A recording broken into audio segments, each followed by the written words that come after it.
उत्पत्ति का ग्रंथ 32वां अध्याय। इस अध्याय में 32 वचन लिखे गए हैं। इस अध्याय को जब हम विवरण में देखते हैं तो याकूब अपने पिता के घर जाने के उद्देश्य से पद्दनाराम से भाग आया। लाबान ने याकूब का पीछा किया, उससे मिला। उसके बाद वे लोग एक वाचा को बांधे और एक दूसरे से अलग हो गए। उसके बाद याकूब अपनी यात्रा की ओर निकल पड़ा। याकूब ने अपना मार्ग लिया और परमेश्वर के दूत उससे आ मिले। ये दर्शन है। उस स्थान को परमेश्वर का धल नाम आए, ऐसा महानाम नाम रखा। तब याकूब ने सेईर देश में अर्थात एदोम देश में अपने सेवक के द्वारा उसके भाई एसाव को संदेश भेजा, मैं लाबान के यहाँ परदेश होकर अब तक रहा। अब मैं इस देश से जा रहा हूँ। तेरे अनुग्रह की दृष्टि मुझ पर हो, इसलिए मैं ये संदेश भेज रहा हूँ। इस तरह याकूब ने एसाव को संदेश भेजा। याकूब एसाव के साथ शांत रहे, इसके लिए प्रयास कर रहे। वह उसके साथ जो धोखा किया, उस क्रिया के द्वारा उसे हुई धोखा क्रोध में सबको भूल जाए, ऐसी एक विनती ये संदेश भेजने के द्वारा हमें समझ आ रहा है। याकूब का यह संदेश जब एसाव के पास पहुंचा, तब एसाव 400 लोगों के लेकर आ रहा है, ऐसा दूतों ने उसे संदेश दिया। उसके दास लौट कर आए और उसे बताए। याकूब बहुत डर गया और कांपने लगा और जल्दीबाजी किया। उसके भाई उसे मारने के लिए ही आ रहा है, इस भावना से याकूब चला गया। उसके साथियों और भेड़ बकरियों के और गाय बैल और ऊंट के भी अलग अलग 2 दल कर दिया। परमेश्वर की उपस्थिति में गया और एसाव से मुझे बचा, ऐसा विनती करने लगा। तूने जो प्रतिज्ञा मुझसे किया उसे पूरा कर, ऐसा परमेश्वर से विनती कर रहा है। उसके बाद उसके भाई एसाव के लिए एक विशेष भेंट को छांट कर निकाला। उसके परिवार के भी उनके पत्नियों को 4 लोगों को 4 क्रम में रखकर उसके बच्चों को क्रम में रखा। और याकूब ने पहले से जो भेंट चाट कर रखा उसे एसाव के पास भेजा। भेंट अवसर देता है, ऐसी नीति वचन हमें बताता है। इसलिए उससे पहले वह भेंट को देखकर उसे प्रसन्न करना चाहा। फिर उसने अगले झुंड को रुकवाले को ये आज्ञा दी, जब मेरा भाई एसाव तुझे मिले और पूछने लगे तू किसका दास है और कहाँ जाता है और ये तेरे आगे आगे है, वे किसके हैं, तब कहना ये तेरे दास याकूब के हैं। हे मेरे प्रभु एसाव, ये भेंट के लिए तेरे पास भेजे गए हैं। हे मेरे प्रभु कहकर पुकारा, ऐसा उसने पहले ही इंस्ट्रक्शन दिया। उसने उन्हें याकूब को उन्हें यब्बे के नदी के पार उतार दिया, वरन अपना सब कुछ पार उतार दिखा दिया और याकूब आप अकेला रह गया। 23 वचन से 32 वचन तक उस रात में यब्बोन नदी के पास जब वह अकेला था, यीशु मसीह प्रभु प्री इनक्रोनेटेड क्राइस्ट मनुष्य के रूप में जन्म लेने से पहले परमेश्वर के प्रकाश में यीशु मसीह का यह प्रकाशन है। यीशु मसीह ही मनुष्यों को परमेश्वर के सामने प्रकट किया। परमेश्वर को कहीं भी कभी भी किसी ने नहीं देखा। यूहन्ना सुसमाचार 1:18 वचन हमें वही बताता है। परमेश्वर को किसी ने कभी नहीं देखा। एकलौता पुत्र जो पिता की गोद में है, उसी ने उसे प्रकट किया। जब तीमुथियुस को पौलुस ने लिखा हुआ पत्र तो वही बात को उसने बताया। अगम्य ज्योति में वही निवास कर रहा है, वह अमर है, मनुष्यों में कभी भी किसी ने उसे नहीं देखा और ना देखेगा। इसलिए बाइबल ग्रंथ के पहले अध्याय पहले वचन से मनुष्य को प्रकट होने वाला यहोवा का दूत परमेश्वर कहने पर यीशु मसीह मनुष्य के रूप में आने से पहले उन्हें प्रकट हुआ, ये हमें जानना है। यहाँ पर विशेष रूप से मानव के रूप में प्रकट हुआ। उत्पत्ति का ग्रंथ 32वां अध्याय में याकूब यब्बेक नदी के पास रात के समय में जब अकेला था, तब एक मानव के रूप में प्रभु प्रकट हुआ और उससे मल्ल युद्ध किया। उस रात के समय में उसको मौत के डर से छुड़ाने के लिए वह मल्ल युद्ध कर रहे हैं। होशे ग्रंथ के अनुसार 12वां अध्याय 4 वचन से याकूब बड़ा होकर परमेश्वर के साथ लड़ा, परमेश्वर के दूत से लड़ा और जीत भी गया, ऐसा लिखा है। यहाँ पर मानव से मल्ल युद्ध किया, ऐसे उत्पत्ति का 32वां अध्याय हमें बता रहा है। मानव परमेश्वर का दूत यीशु मसीह को ही कहा गया। रात भर मल्ल युद्ध कर रहा था। जब उस दूत ने देखा कि मैं याकूब पर प्रबल ना हो पाऊंगा, तब उसके जांघ के नस को छुआ। तब उसने कहा, मुझे जाने दे, क्योंकि बोर होने वाला है। याकूब ने कहा, जब तक तू मुझे आशीर्वाद ना दे, तब तक मैं तुझे जाने ना दूंगा। परमेश्वर ने उससे नाम पूछा और आशीष दिया। याकूब ने अपना नाम बताया और परमेश्वर ने उसे इस्राएल नाम में बदल डाला। याकूब जब इस्राएल में बदला, बाद में परमेश्वर उसे छोड़कर चला गया। ऐसा वचन हमें याद दिलाता है। याकूब जांघ से लंगड़ा रहा था। यहाँ पर 32वां अध्याय समाप्त हुआ। अब वचन के मनन में जाएंगे।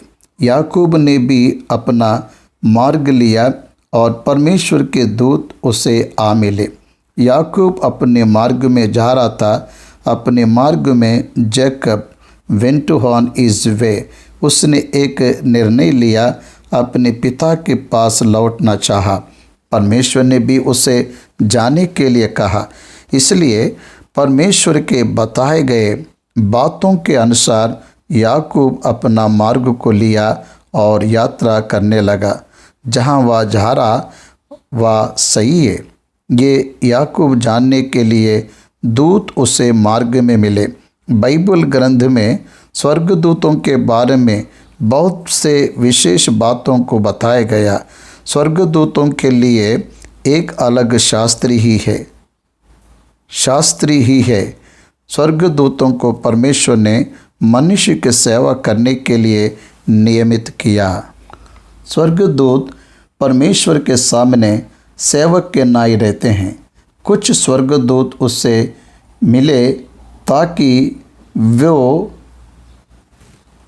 ताकि वो याकूब जाने जिस मार्ग से जा रहा था वह इसलिए वह राइट मार्ग में ही जा रहा है, ये वह समझ गया। उस स्थान को जहाँ दो दल मिले, मानव का दल, परमेश्वर का दल, दोनों मिले, उस जगह को महानौम, दो दल मिले, ऐसी जगह समझ आने के लिए महानौम नाम रखा। उसके बाद याकूब एदोम के देश में उसका मार्ग निवास कर रहे हैं। यह जानकर उसके भाई के पास उससे पहले दूत को भेजा। उसे उस प्रदेश से जाना है, इसलिए वह जब उस प्रदेश में जाएगा, एसाव ये पता करके उस पर हमला करेगा, ये डर उसके मन में था। इसलिए शांति की अपेक्षा करते हुए उसकी यात्रा की जानकारी वही स्वयं पहले दे रहा है। याकूब के जीवन में जब हम देखते हैं तो वह शांति की आशा रखता है। ये हमें समझ आ रहा है। उसके दासों को ये आज्ञा दी, एसाव से कहना, या तेरे दास याकूब कहें, हे मेरे प्रभु, ये भेंट के लिए तेरे पास भेजे गए हैं और वह आप भी हमारे पीछे पीछे आ रहा है। एसाव को क्या कह रहा है? हे प्रभु, ऐसा उच्चारण कर रहा है। वास्तव में ध्यान दीजिए, मुझे आशीष दे कहने पर इसहाक ने कहा, तेरा भाई तेरा अधीन होगा। वास्तव में देखा जाए तो याकूब के अधीन में एसाव को रहना है, लेकिन याकूब विनती करने के स्थाई में आ गया। एसाव को ऊंचा उठाकर बात कर रहा है। ये याकूब के दीन मन को दर्शा रहा है। वह ऊंचा उठाए जाए, ऐसी स्थिति में रहने पर भी वह अपने आप को दीन कर रहे हैं। ये प्रभु के मन को दर्शा रहा है। यीशु मसीह सर्वाधिकारी होने पर भी दास के नाई अपने आप को दीन किया। मसीह का मन याकूब में हमें देखने को मिलता है। उतना ही नहीं, याकूब को एसाव के ऊपर द्वेष नहीं है, एसाव को याकूब पर द्वेष है। प्रभु ने मत्ती सुसमाचार 5वां अध्याय में बताया, अगर तेरा भाई तुझसे क्रोधित हो तो तू ही जाकर तेरे भाई से मेल मिलाप कर। इसलिए यहाँ पर उस सूत्र को याकूब ने अप्लाई किया। उसके भाई को उसका संदेश पहले ही दे रहा है। एक समय में अपने भाई के पास से रहस्य में भागने वाला याकूब लौटकर आते समय में रहस्य से ना आते हुए उसके आने के समाचार को पहले से ही देते हुए अपने आप को दास और एसाव को स्वामी कहते हुए उसका सम्मान कर रहा है, उसे ऊंचा उठा रहा है। एक भाई दूसरे भाई को ऊंचा उठाने के द्वारा उत्तम परिस्थिति रहेंगे। ये याकूब ने अनुभव से जान लिया। इसलिए 5वां वचन तक आने पर, मेरे प्रभु को ये बताओ। उसके दास ने कहा, ये दोनों भी एसाव को ऊंचा उठाते हुए अपने आप को दीन कर रहा है। जो अपने आप को दीन करेगा वह ऊंचा उठाया जाएगा। भजन संहिता 91 में प्रभु ने कहा, मैं उसको ऊंचे स्थानों में रखूँगा क्योंकि उसने मेरे नाम को जान लिया है। जब वह मुझे पुकारे तब मैं उसकी सुनूंगा। संकट में उसके संग रहूँगा। मैं उसको बचाकर उसकी महिमा बढ़ाऊँगा। मैं उसको दीर्घायु से तृप्त करूँगा और अपने किए हुए उद्धार का दर्शन दिखाऊँगा। वही बातें याकूब के जीवन में पूरा हो रहा है। वे दूत याकूब के पास लौट के कहने लगे, हम तेरे भाई एसाव के पास गए थे और वह भी तुझसे भेंट करने को चाह रहा है और 400 पुरुष संग लिए हुए चला आता है। बस याकूब बहुत डर गया, गड़बड़ करने लगा। इसका कारण है उसके द्वारा एसाव को हुई हानि। ज्येष्ठता को छल से ले लिया और उसे मिलने वाली आशीषों को भी छल से ले लिया। झूठ बोलकर ले लिया, धोखा देकर उसे ले लिया। इसलिए उसे डर और घबराहट हो रहा है। एक बात याद रखिए, 40 वर्ष होने के बाद भी वह डर नहीं गया और ना वह जल्दीबाजी गई, क्योंकि पाप का परिणाम इस तरह से ही रहता है। हर एक पाप उसके कंसिक्वेंसर उसके परिणाम को रखता है। याकूब अब तक उस परिणामों से छुटकारा नहीं पाया।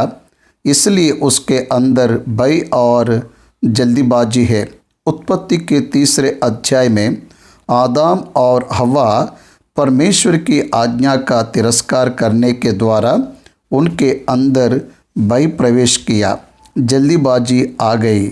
इस समय में तुम जो वचन को सुना रहे हो, आप पाप से पूर्ण रूप से छुटकारा नहीं पाए हो, तो तुम भी चिंता और भय में रहोगे, नहीं बोलोगे। इस तरह मेल मिलाप करने के द्वारा एक व्यक्ति का हियाव बढ़ता, समस्या में जाते समय हर एक व्यक्ति उसके परिणामों के रूप में भय और जल्दबाजी को अनुभव करना पड़ता। याकूब बहुत डर गया और संकट में पड़ा और ये सोचकर अपने साथियों के और भेड़ बकरियों के और गाय बैलों के और ऊँटों के भी अलग अलग 2 दल कर लिए कि यदि एसाव आकर पहले दल को मारने लगे तो दूसरा दल भागकर बच जाएगा। ह्यूमन टेक्निक्स, ह्यूमन ब्रेन का उपयोग कर रहा है। यदि एसाव एक दल को मारेगा तो दूसरा दल बच जाएगा। इस उद्देश्य से उसके दास दासियों और पशु को 2 दल में बांटा। एक दल के ऊपर एसाव पड़ेगा तो दूसरा दल अलर्ट होकर भाग सकते हैं। ऐसे उसने सोचा। आपको एक बात पता है क्या? मनुष्य परमेश्वर पर पूर्ण रूप से आधारित है। ऐसे दिखने वाले भी खुद की समझ से कुछ कामों को करते हैं, खुद की सोच से कुछ कामों को करते हैं। एक उदाहरण बताऊंगा। योना के ग्रंथ में योना के कारण तूफान आया। ये जानने के बाद भी नाविक लोगों ने योना को ना गिराते हुए उस नाव में रहने वाले वस्तु को गिरा रहा है। That is the nothing but using human brain and mind. Abraham के जीवन का एक और उदाहरण बताऊंगा, सुनिए। अब्राहम को परमेश्वर ने पुत्र देने का प्रतिज्ञा किया, लेकिन वो इंतजार ना करते हुए आजरा के पास गया। सारा की बात सुना। सारा ने उसे रॉन्ग डायरेक्ट की। देखिए, दे फ्रेड टू हेल्प गॉड। वे परमेश्वर की सहायता करने की कोशिश किए। मानव का मन उसे तरह से ही रहता। याद रखिए, परमेश्वर एक बताता है तो मनुष्य दूसरा करता है। ये मनुष्य की नीयत है। यहाँ देखिए, मैं तेरे संग रहूँगा, मैं तेरी रक्षा करूँगा, तुझे बचाकर इस स्थान बेतेल में फिर ले आऊँगा। ऐसा उत्पत्ति के 28वां अध्याय में पद्दनाराम को जाने वाले मार्ग में पहले से ही उसे बता के रखा। मैं तेरे संग रहूँगा, तुझे ले आऊँगा। ये बात को जानते हुए भी याकूब ने अपने झुंड को 2 दल में विभाजित किया। याद रखिए, कितना भी आध्यात्मिक रूप से उन्नत व्यक्ति क्यों ना हो, वह अपने शरीर और अपनी सोच का उपयोग कुछ संदर्भों में करता है। 9वां वचन। तब याकूब ने प्रार्थना प्रारंभ किया, हे यहोवा, हे मेरे दादा अब्राहम के परमेश्वर, हे मेरे पिता इसहाक के परमेश्वर, तूने तो मुझसे कहा था कि अपने देश, अपने जन्मभूमि में लौट जा और मैं तेरी भलाई करूँगा। तूने जो जो काम अपने करुणा और सच्चाई से अपने दास के साथ किए हैं कि मैं जो अपनी चिड़ी ही लेकर इस यरदान नदी के पार उतर आया और अब मेरे 2 दल हो गए हैं। तेरे ऐसे ऐसे कामों में से मैं एक एक को भी योग्य तो नहीं हूँ। मेरी विनती सुनकर मुझे मेरे भाई एसाव के हाथ से बचा। मैं तो उससे डरता हूँ, कहीं ऐसा ना हो कि वह आकर मुझे और मुझको मार डाले, मुझको और माँ समेत लड़कों को भी मार डाले। तूने तो कहा है, मैं निश्चय तेरी भलाई करूँगा और तेरे वंश को संपन्न के बाद बाल के किनकों के समुद्र के बाल के किनकों के समान बहुत बढ़ाऊँगा, जो बहुतायत के कारण गिने नहीं जा सकते।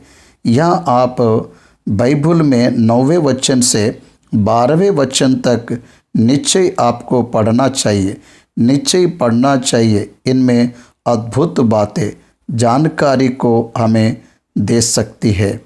याकूब कैसे परमेश्वर को पुकार रहे देखिए। हे मेरे दादा अब्राहम के परमेश्वर, हे मेरे पिता इसहाक के परमेश्वर। देखिए परमेश्वर को क्या बोल रहा है, तू मेरे पिता का परमेश्वर है। मतलब किसे याद कर रहा है जानते हो क्या? मेरे दादा अब्राहम को प्रतिज्ञा करने वाला परमेश्वर, पिता इसहाक को प्रतिज्ञा करने वाला परमेश्वर, उसे पूरा करने का प्रतिज्ञा मुझसे भी करने वाला परमेश्वर, ऐसा परमेश्वर को पुकार रहा है। परमेश्वर के साथ उस परिवार के संबंध और बंधन के बारे में बात कर रहा है, याद कर रहे हैं तेरे और तेरे परिवार का परमेश्वर के साथ कैसा संबंध है। मैं प्रार्थना करते समय एक प्रार्थना को मैं हमेशा करता हूँ। क्या करता हूँ बताऊँगा, सुनिए। तेरे दास के पर पोते को, तेरे दास के पोते और तेरे दास के पिता और तेरे दास में वहाँ से नहीं रुकता हूँ। तेरे दास का पिता कहते हुए मेरे पुत्र को दास कहकर 5 जनरेशन्स हम तेरे दास हैं प्रभु। ऐसा प्रार्थना करता हूँ क्योंकि मैं मेरे परदादा, मेरे दादा, मेरे पिता, मैं और मेरा पुत्र तेरे सेवा में रहेंगे, ऐसा बता रहा हूँ। मतलब परमेश्वर के पास आने के बाद तो कौन है, मैं कौन हूँ बताने के द्वारा परमेश्वर के अनुग्रह सिंहासन के पास हियाव बांध कर जा रहा है। तेरे देश और जन्मभूमि में लौटने के लिए तूने ही कहा, मेरे संतान बालों की किनकों के समान होंगे, ऐसा तूने ही कहा। हाँ कहा। अब किसने मना किया? लेकिन याकूब यहाँ कह रहा है, मैं डर रहा हूँ। याकूब डर रहा है। भय का कारण मैंने आपको बताया हूँ। वह एसाव के साथ मेल मिलाप ना करना ही डर का कारण है। अभी भी एसाव तलवार लेकर उसके पीछा पड़ेगा, ऐसा याकूब के हृदय में डर था। लेकिन याकूब एक सच्चाई को नहीं जानता है। एसाव उसे मारने के लिए नहीं आ रहा है, उसे गले लगाने के लिए आ रहा है। लेकिन उस बात को याकूब समझ नहीं पा रहा है। आपको एक बात जानना चाहिए, वह यह है कि हम जो 100 बातें सोचते उसमें से 99 असत्य और मन गार्डन बातें रहते हैं। लेकिन उन पर आधारित रहकर हम सोचते और उन पर आधारित रहकर हम निर्णय लेते हैं। ये समस्या की बात है। हमारी सोच और निर्णय हमारे कल्पना से लिए जाते हैं, इसलिए हम सच्चाई से दूर होकर जीवन बिताते हैं। हमने जो नहीं सोचा वह हमारे जीवन में होते हुए हम देखते हैं। उस कारण से ही हम देख पा रहे हैं। तूने जो जो काम अपनी करुणा और सच्चाई से अपने दास के साथ किए, मैं कृतज्ञ हूँ। याकूब ने जब अपने हृदय को परखा तब वह योग्य नहीं, फिर भी परमेश्वर ने करुणा और सच्चाई को दिखाया। ये बात वह समझ गया। अकेले यरदन नदी को पार करने वाला अभी 2 दल के लेकर वापस आ रहा है। 11 पुत्र, 1 बेटी, 2 पत्नियां और उनके 2 दासियां, उसके अलावा दास और दासियों का समूह, विस्तार, धन संपत्ति और जंतुओं को लेकर वह लौट आ रहा है। अकेले लाठी को लेकर जाने वाला इतना सब कुछ लेकर आ रहा है। इसका कारण क्या है? नंबर 1, यहोवा ने उसकी रक्षा किया। नंबर 2, यहोवा ने उसकी अभिवृद्धि किया। इन दोनों कारणों से याकूब ने भरपाई आशीष को पाया।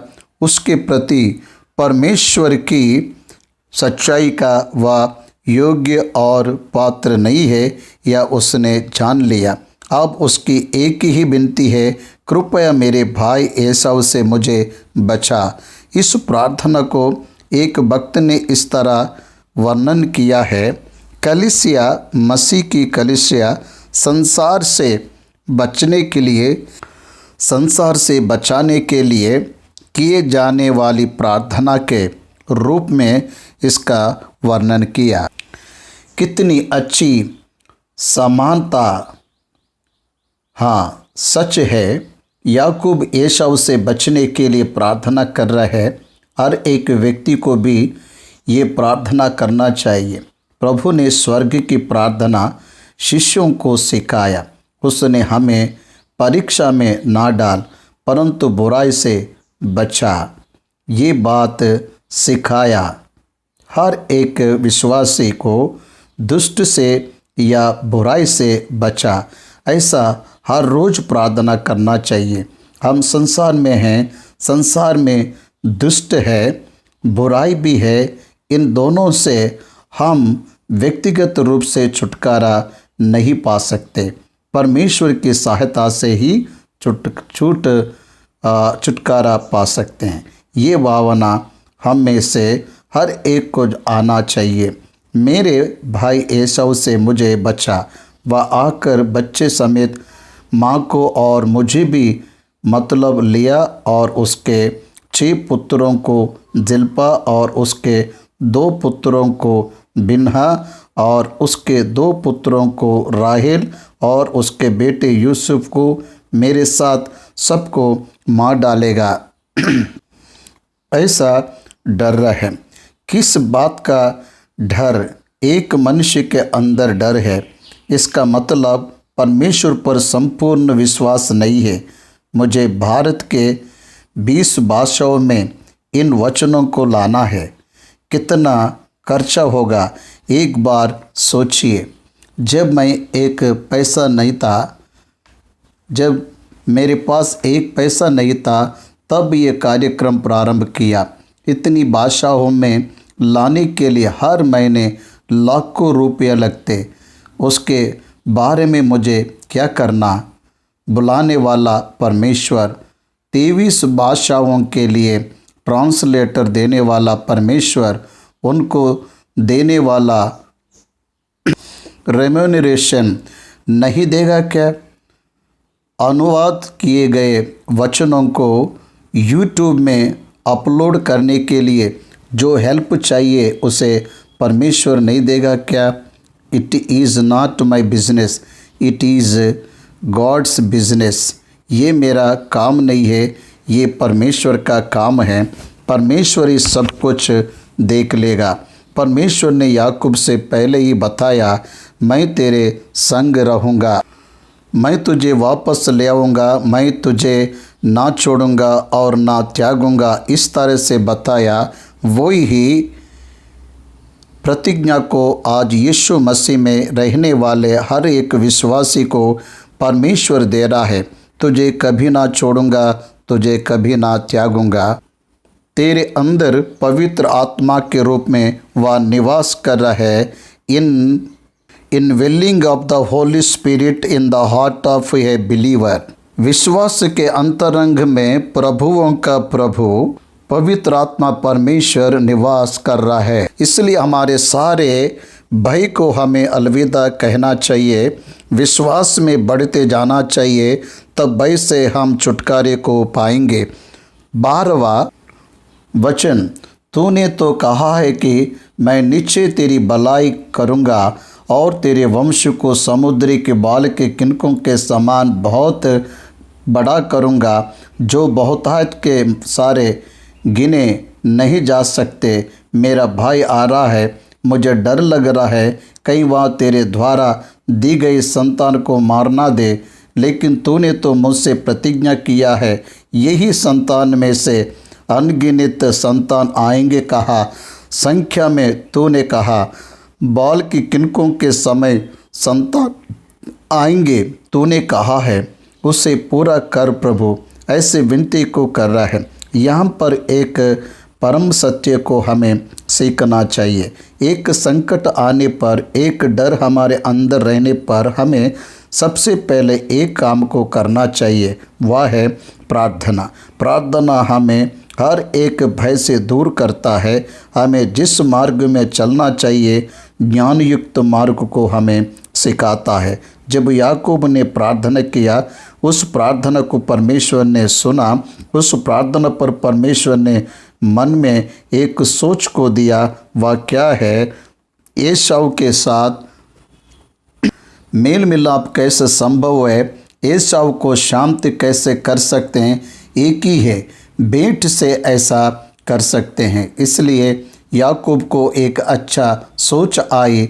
वह क्या है? एसाव के लिए एक उत्तम भेंट देने का निर्णय लिया।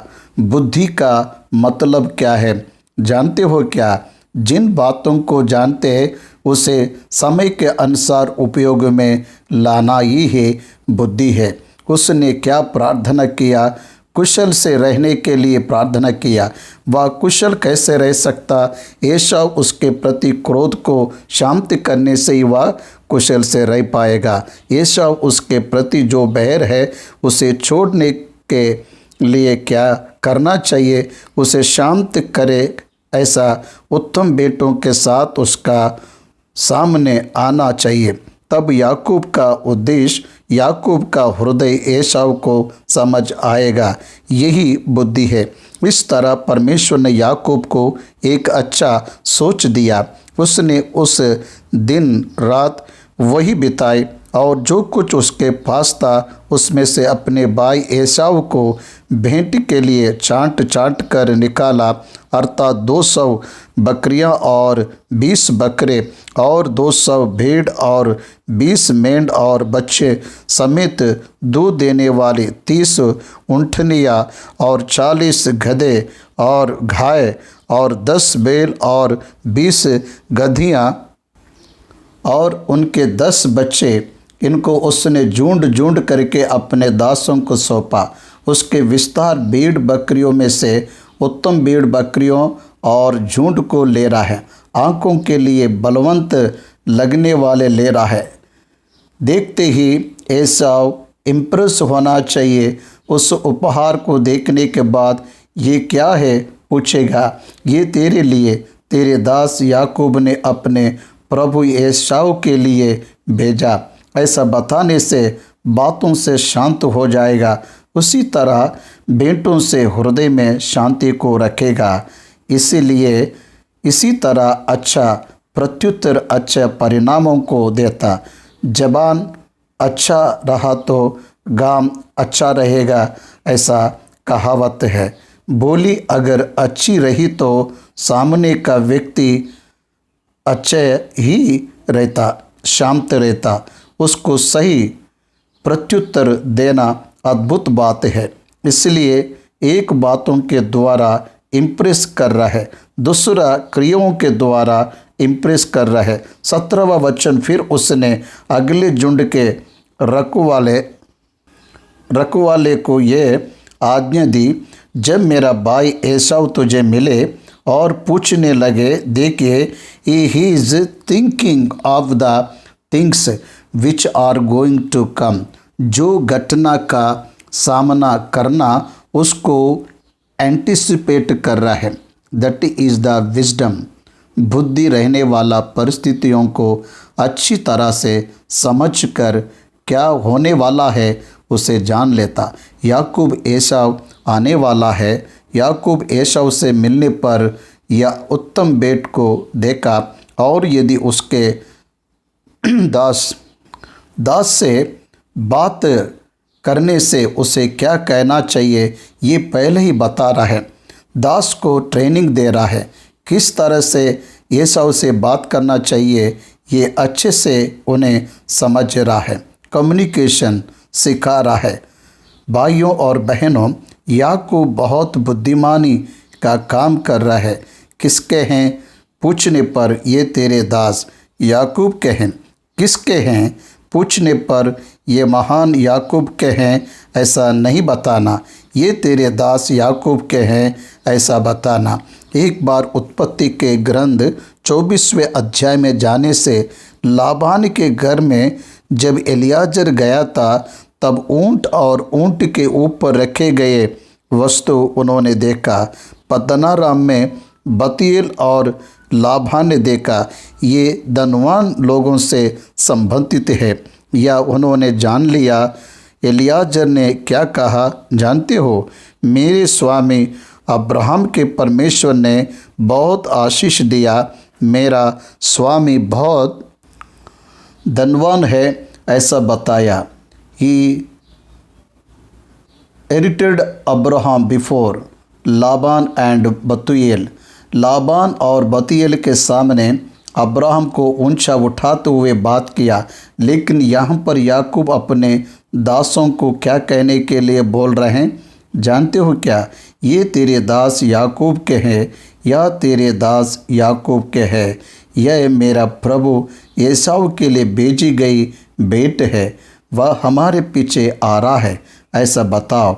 बुद्धि के साथ समय के अनुसार की गई इम्प्रेसिव एक्ट्स अच्छा जवाब और प्रत्युत्तर देना सीख रहा है, क्योंकि उसने यह सोचा कि ये भेंट जो मेरे आगे आगे जाती है उसके द्वारा मैं उसके क्रोध को शांत करके तब उसका दर्शन करूँगा। देखिए, एक कार्य को सफल करना है तो उस कार्य के लिए पहले से ही तैयारी करना चाहिए। इस सच्चाई को याकूब के द्वारा हम सीख रहे हैं। हो सकता है वह मुझसे प्रसन्न हो जाए तो तुम जब एसाव से मिले ये बातें उसे बताना। तुम फिर से एसाव से तेरा दास याकूब पीछे पीछे आ रहा है, दूसरे तीसरे झुंड के साथ रहने वाले हर एक रखवाले को बता रहा है। देखिए, क्रोध शांत हो रहा है। इनकी बात सुनने से क्रोध शांत हो जाएगा। कोई भी उल्टा जवाब दे तो गुस्सा आता। शांतिपूर्वक आराम से विनम्रता के साथ जवाब देने से क्रोध शांत हो जाता है। सबसे पहले रखवाले को तेरा दास याकूब कहना है, दूसरे दास को तेरे दास याकूब कहना है, तीसरे दास को तेरे दास याकूब कहना है। देखिए कितना स्टेप्स रखा। याकूब ने इस तरह याकूब एसाव का सामना करने से पहले उसके दास के द्वारा तेरा दास तेरा दास तेरा दास उसके बारे में पहले से ही बताने को कह रहा है। अब एसाव को क्रोध कैसा रहेगा? नहीं रहेगा। यही उसकी योजना है। उतना ही नहीं, उसके बाद के अध्याय में हम देखते हैं याकूब एसाव के सामने जब जाता है तब 7 बार उसके सामने भूमि पर गिरकर दंडवत किया। उतना ही नहीं, उसका पूरा परिवार, पहली पत्नी लिया और उसके बच्चे, दूसरी पत्नी राहेल और उसका बच्चा जिल्पा और उसके बच्चे बिल्हा और उसके बच्चे सब क्रम में आकर एसाव के सामने दंडवत किए। समझ रहे हो क्या? शांति के लिए अपनाई गई पद्धति को समझ रहे हो? भाइयों और बहनों, आप घमंड में रहेंगे तो आपके साथ कौन मेल मिलाप करेगा? आप गर्व में रहेंगे तो आपके साथ कौन मेल मिलाप करेंगे? आप घमंड में बात करेंगे तो आपसे कौन शांतिपूर्वक बात करेगा? उसे छोड़िए, मेल मिलाप कीजिए। आप अपने आप को दीन नहीं करेंगे तो आपसे मेल मिलाप कौन करेगा? आप महान हो ऐसा सोचेंगे तो आपस कौन मेल मिलाप करेंगे? ये प्रश्न छोटे नहीं है, इसके बारे में सोचना चाहिए। इसलिए वह बेटी याकूब से पहले पार उतर गई और वह आप उस रात को चाविनी में रहा। उस रात में एक महान अद्भुत कार्य हुआ। एक बात मैं कहा जाए तो उस रात में परमेश्वर ने याकूब के स्थान पर इस्राएलियों का जन्म होने दिया। फिर से जन्म लेने का अनुभव यहाँ याकूब के जीवन में हुआ। रीजेनरेशन हम मसीह लोग मन फिरना कहते हैं। वैसे ही सबके यब्बे के नदी के पास उसके साथ हुआ। 22 वचन पढ़ूंगा। उसी रात वह उठा और अपने दोनों स्त्रियों और दोनों दासियों और 11 लड़कों को संग लेकर घाट से यब्बेक नदी के पास उतर गया। उसने उन्हें उस नदी के पार उतार दिया, वरन अपना सब कुछ पार उतार दिया और याकूब आप अकेला रह गया। एक दिन यरदन नदी पार करते समय अकेला लाठी के साथ याकूब आया था। 40 वर्ष के बाद फिर से एसाव से मिलने के समय में फिर अकेला रह गया। मानव का जीवन कितना आश्चर्यमय रहता है। सोचिए, माता के गर्भ से अकेले आते एक परिवार को परमेश्वर हम देता है, लेकिन कुछ संदर्भ में वही परिवार हमें अकेला कर देता है। हमारी परिस्थिति हमें अकेला बना देता है। उससे भी अधिक दुख और वेदना की बात है अकेलापन। परमेश्वर ने उत्पत्ति के ग्रंथ 2:17 वचन में कहा, नर का अकेला रहना अच्छा नहीं है। यहाँ याकूब अकेला रह गया, लेकिन परमेश्वर उसे अकेला नहीं रखना चाहा। इम्मानुएल का मतलब परमेश्वर हमारे साथ है। याकूब जब अकेला था तब इम्मानुएल परमेश्वर आया। उस रात में उसके बुलाने पर परमेश्वर नहीं आया। परमेश्वर ने स्वयं अपनी इच्छा के अनुसार उसके पास आया। इम्मानुएल परमेश्वर। इन बातों को आपके अच्छे से समझना चाहिए। याकूब के कहने पर परमेश्वर नहीं आया।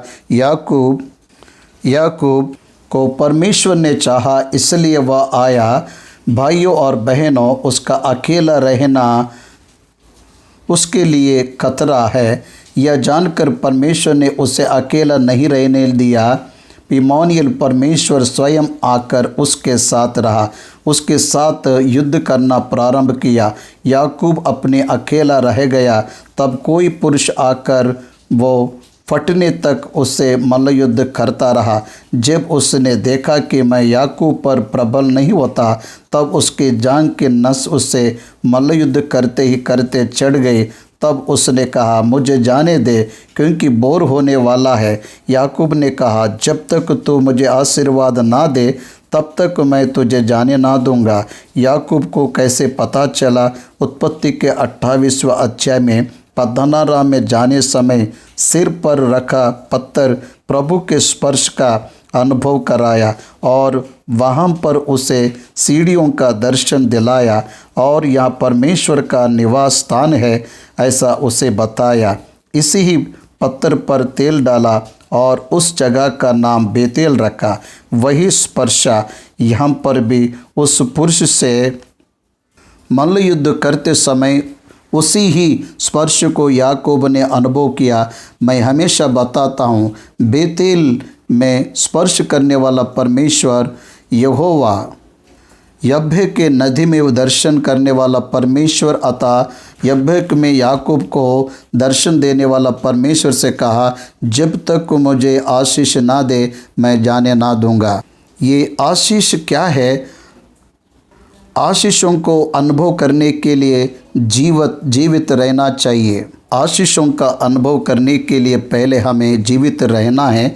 इसलिए तू मुझे आशीर्वाद दे कह रहा है। आशीर्वाद क्या है? अनंत काल का जीवन ही सच्ची आशीष है।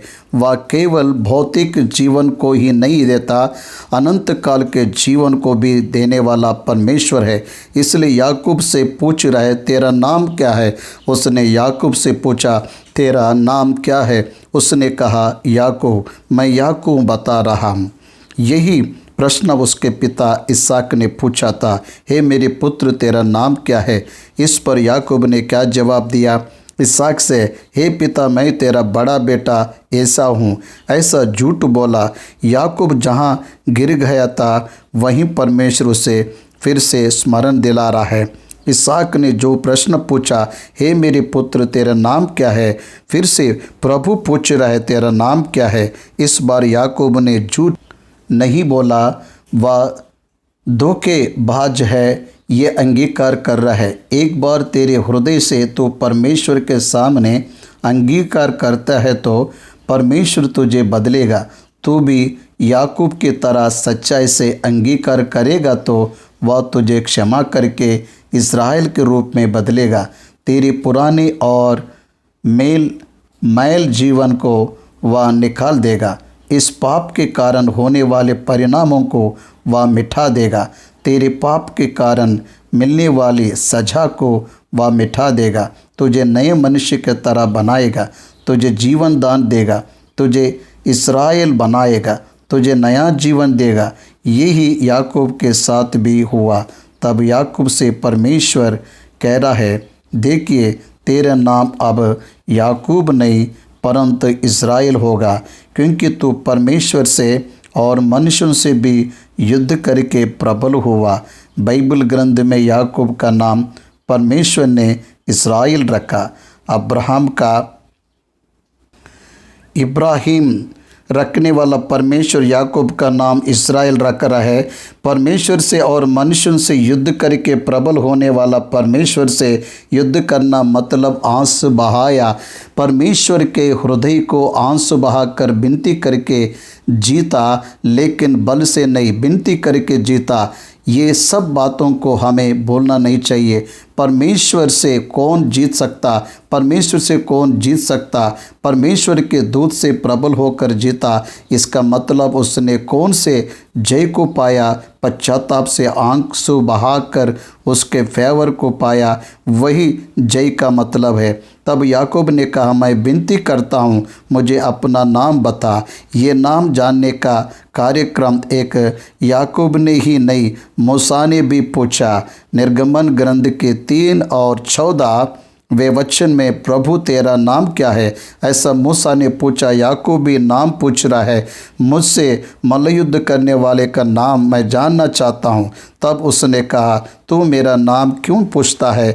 तब उसने उसको वही आशीर्वाद दिया। याकूब को अपना नाम नहीं बताया, लेकिन मूसा को अपना नाम बताया। यहोवा मैं जो हूँ कहा।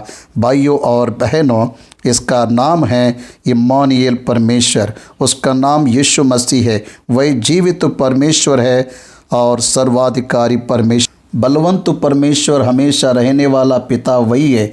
3 वचन पढ़िए। तब याकूब ने यह कहकर उस स्थान का नाम पनीएल रखा, परमेश्वर को आमने सामने देखने पर भी मेरा प्राण बच गया है।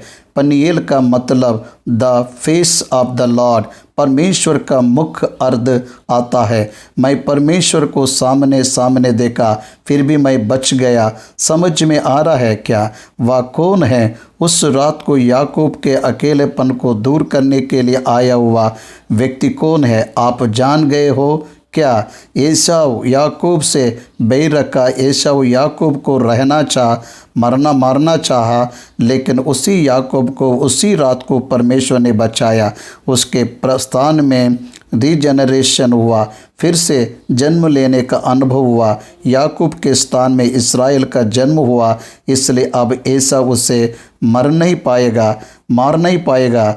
याद रखिए, शैतान या पाप मन फिराने वाले व्यक्ति के ऊपर कोई भी निंदा को परमेश्वर के सामने नहीं कर सकते। समझ आ रहे है क्या? ये परम सत्य है। परमेश्वर एसाव याकूब को मार सकता पर इसराइल को नहीं मार सकता, क्योंकि याकूब को परमेश्वर ने बचा लिया। मेरी बातों में कहा जाए तो परमेश्वर ने याकूब का उस दिन संहार किया। याकूब मर गया, इसराइल फिर जन्म लिया। मसीह की आशा आध्यात्मिक पुनरुत्थान यहाँ हुआ। इसराइल जो पशुओं की जांग को जोड़ वाले जांग नस को आज के दिन तक नहीं खाते। इसका कारण यही है कि उस पुरुष ने याकूब की जांग को जोड़ में जांग नस को छुआ था। जांग नस को अभी भी इसराइल नहीं खाते। आप मांस ले जाते समय देखिए, मांस को काटते समय में जंग नस को काटकर बाहर फेंक देते हैं। मोहम्मदी लोग ही ज़्यादातर मांस को बेचते हैं। वे लोग उसे फॉलो करते, क्योंकि मूल पिता याकूब जंग नस टूटने के कारण लंगड़ा कर चल रहा था, इसलिए जंग नस को अरबस नहीं खाते, जुडास नहीं खाते, मुस्लिम नहीं खाते, कोई भी नहीं खाते। अभी भी वह प्रैक्टिस में है। इस तरह यब्बेज के नदी के पास रूपांतरण होने वाले इसराइल हमें देखने को मिलता। अब 33वां अध्याय को जब हम ध्यान करेंगे तो याकूब की प्रार्थना सफल होता। परमेश्वर किस तरह से एसाव को साथ शांति को दिया सीखेंगे।